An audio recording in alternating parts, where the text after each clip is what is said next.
Good morning students. This video is for class 10th economics.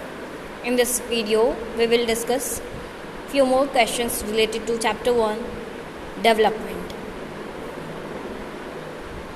In what respects is the criteria used by UNDP for measuring development different from other one used by World Bank?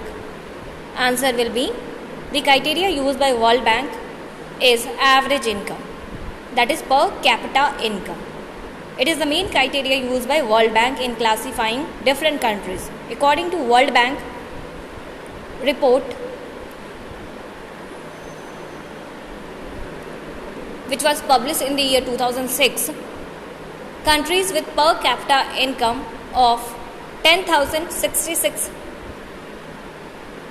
in terms of dollar per annum and above in 2004 are called rich or developed countries. On the other hand, countries with per capita income of 825 in terms of dollar or less are called low income countries.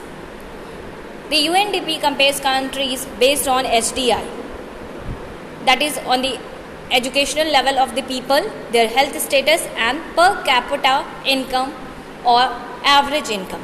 Human Development Index used by UNDP is better because it is a wider indicator in which besides per capita income, health and education are also included.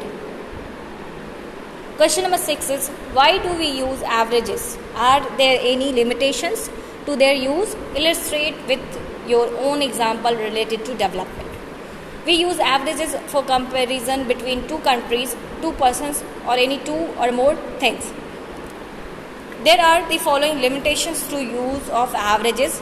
Averages do not tell us about similarities or difference between two countries or persons or things.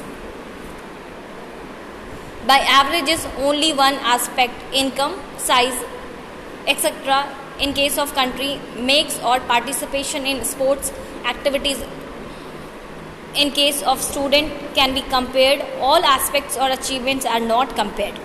As only one aspect is compared, it does not give true picture of different countries, persons or things. For example, students differ in height, health, talents and interests. The healthiest student may not be the most intelligent or topper in studies. Similarly, the case in respect of countries or states. A country may be ahead than other country in one field but lag behind that other country.